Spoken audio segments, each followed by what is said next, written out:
নমস্কার, আমি ডক্টর অঞ্জনা শাস্ত্রী। পয়লা বৈশাখের ভিডিওতে কিছু বাদ গেছে, আজকে সেগুলো নিয়ে বলবো। আজকে বলবো কোন কোন রাশির জন্য কোন কোন মূল দরকার। মেষ রাশির জাতক জাতিকারা অনন্ত মূল ধারণ করুন লাল সুতোয়। বৃষ রাশির জাতক জাতিকারা রামবাসক মূল ধারণ করুন সাদা সুতোয়। মিথুন রাশির জাতক জাতিকারা বৃদ্ধধারকের মূল ধারণ করুন লাল সুতো সাদা সুতো।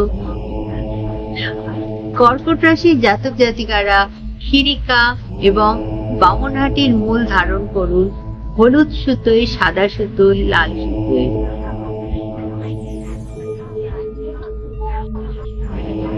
সিংহ রাশির জাতক জাতিকারা বিল্ল মূল ধারণ করুন লাল সুতোয়। কন্যা রাশির জাতক জাতিকারা বৃদ্ধধারক মূল ধারণ করুন সাদা সুতোয়। তুলা রাশির জাতক জাতিকারা রামবাসক ধারণ করুন সাদা সুতোয়। বৃশ্চিক রাশির জাতক জাতিকারা খিরিকা অনন্ত মূল ধারণ করুন সাদা সুতো লাল সুতোয়।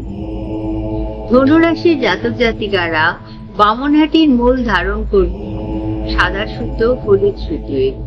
মকর রাশির জাতক জাতিকারা শ্বেত বিড়ালার মূল ধারণ করুন নীল সুতো কালো সুতো। কুম্ভ রাশির জাতক জাতিকারা শ্বেত বিড়ালার মূল ধারণ করুন নীল সুতো কালো সুতো। মীন রাশির জাতক জাতিকারা বামনহাটি আর অনন্ত মূল ধারণ করুন লাল সুতো এবং হলুদ সুতো। এবার আসি কোন কোন রাশির জাতক জাতিকারা কি কি ধাতু ধারণ করবেন। মেষ রাশির জাতক জাতিকারা তামা ধারণ করুন। বৃষ রাশি প্ল্যাটিনাম। মিথুন রাশি সোনা। কর্কট রাশি সোনা রূপা তামা। সিংহ রাশির জাতক জাতিকাদের শুভ ধাতু তামা। কন্যা রাশির জাতক জাতিকাদের শুভ ধাতু সোনা তামা। তুলা রাশির জাতক জাতিকাদের শুভ ধাতু তামা প্ল্যাটিনাম রূপা। বৃশ্চিক রাশির জাতক জাতিকাদের শুভ ধাতু সোনা তামা। ধনু রাশির জাতক জাতিকাদের শুভ ধাতু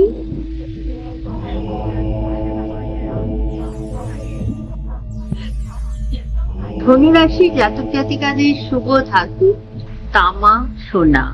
মকর এবং কুম্ভ রাশির জাতক জাতিকাদের শুভ ধাতু সীসা লোহা। মীন রাশির জাতক জাতিকাদের শুভ ধাতু সোনা তামা। আজকে কিছু টোটকা নিয়ে বলবো, কারণ পাথর ধাতু করতে গেলে প্রচুর খরচের ব্যাপার। মানুষ অনেক সময় সেগুলো কিনতে পারে না, কিন্তু তাকে তো সমস্যা থেকে তো বেরিয়ে আসতে হবে, সমস্যা তো আর থেমে থাকবে না। এই জন্যই আমি কিছু টোটকা কম খরচে যাতে সকলেই নিতে পারে সেটা বলবো। আজকে কিছু টোটকা নিয়ে বলবো যেটা কম খরচে সহজে হয়ে যায়। প্রথমে বলি বাচ্চার স্বপ্ন দোষ। অনেক বাচ্চা ঘুমোতে ঘুমোতে কেঁদে ওঠে। 21 দিন পর পর বাচ্চার মাথার কাছে সাদা ফিটকিরি রাখুন, দেখবেন বাচ্চার এই স্বপ্ন দোষ কেটে যাবে। এবার বলবো বাস্তু সমস্যা নিয়ে। অনেক কিছু কাজ হতে চায় না, বাড়িতে অবিবাহিত কন্যা থাকে, তার বিয়ে হয় না, যোগ্য পুত্র আছে অথচ সে চাকরি পাচ্ছে না, সবই কিন্তু বাস্তু সমস্যা থেকে হতে পারে। প্রত্যহ বা দক্ষিণাবর্ত শঙ্খ পুজো করুন। শুক্লপক্ষে বৃষ্টির জল দক্ষিণাবর্ত শঙ্খে ধরে সমস্ত ঘরে ছড়িয়ে দিন, আর বাস্তু লবণ দিয়ে প্রতিদিন ঘর মুছুন। এবার বলবো শনি 7.5 কিছু টোটকা। পরপর 8টা শনিবার 8 সপ্তাহে শনি ঠাকুরের মন্দিরে গিয়ে পুজো দিন। 8টা মোমবাতি, 8টা ধূপ, 8টা ফল, 8টা কালো মিষ্টি, সর্ষের তেল, কালো তিল প্রদীপে দিয়ে জ্বালাবেন।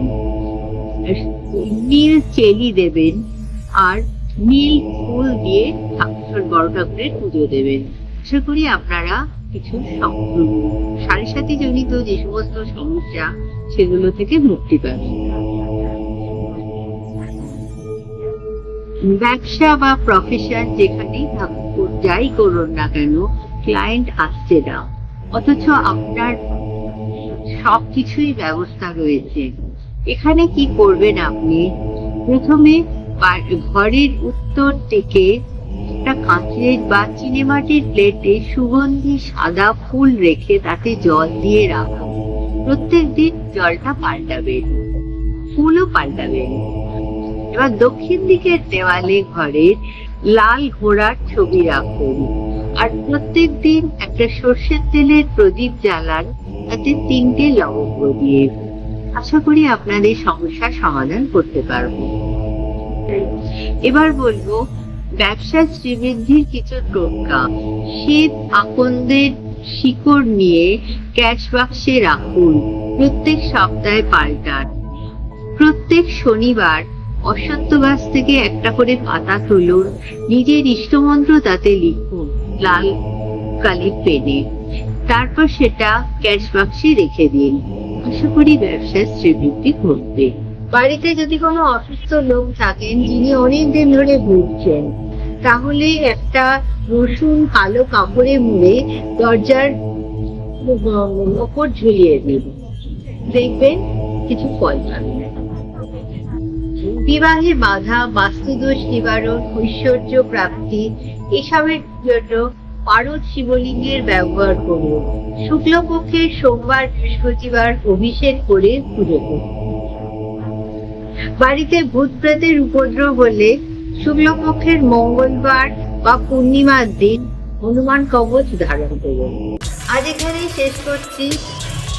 ভিডিওটা ভালো লাগলে লাইক করুন, শেয়ার করুন, বেল আইকন প্রেস করুন, সাবস্ক্রাইব করুন। নিচে যে নাম্বার যাচ্ছে সেই নাম্বারে ফোন করুন।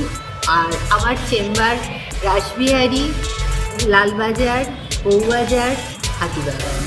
প্রয়োজন মতো যোগাযোগ করুন।